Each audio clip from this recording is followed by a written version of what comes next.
నాకు సువార్త చెప్పి నాకు యేసయ్యని పరిచయం చేయడానికి ప్రయత్నం చేసినటువంటిది ఒక స్త్రీమూర్తి, చదువు అక్షర జ్ఞానం లేని ఒక తల్లి. సంతకం పెట్టంటే ఏలు ముద్ర అంటది. కానీ ఆమె నన్ను రక్షణలో నడిపించడానికి ట్రై చేసింది.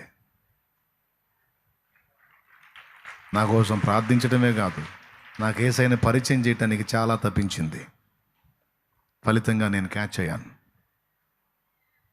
మీరు ఊహించగలరా?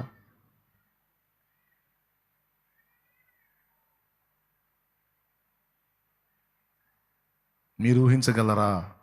ఒక చదువు లేని, అక్షర జ్ఞానం లేని, బైబిల్ చదవటం కూడా తెలియని ఒక స్త్రీ దేవుని వాక్యం ఎట్లా చెబితే విని గుండెల్లో పెట్టుకొని దాన్ని ఆచరించి ఒక ఆత్మను సాధించడానికి నడుం కట్టి, ఒక ఆత్మను కాదు ఎన్నో ఆత్మల్ని రక్షించగలిగింది ఆమె. అయితే అందులో నంబర్ 1లో క్యాచ్ అయింది నేను.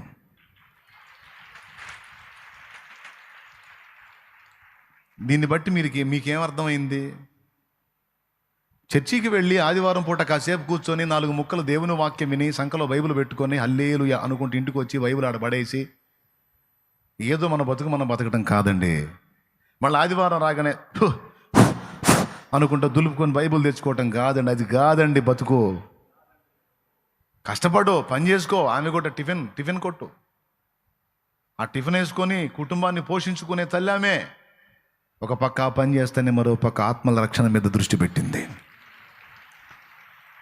వాక్యం వినటం కాదు, నేను కూడా దేవుని పని చేయాలి, నేను కూడా ఆయన పరిచర్య తొదముట్టించాలి.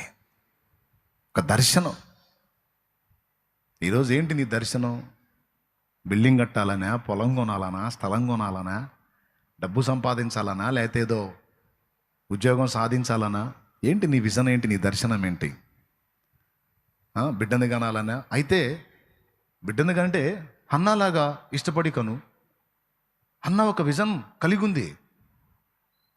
ఒకప్పుడు నాకు బిడ్డని అడిగిన అన్న ఆ సంవత్సరం షిలోహులో ఉన్న మందిరంలోకి వెళ్ళి, నాకు కుమారుణ్ణివో, వాడు పాలు విడవగానే నీ చేతికి అప్పగిస్తాను, నీ సన్నిధిలో వదిలేస్తాను, వాడిని నీ సేవక ఇస్తానంది.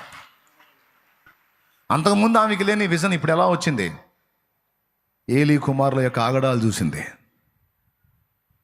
ఏలీ కుమారుల దుర్మార్గాలు చూసింది.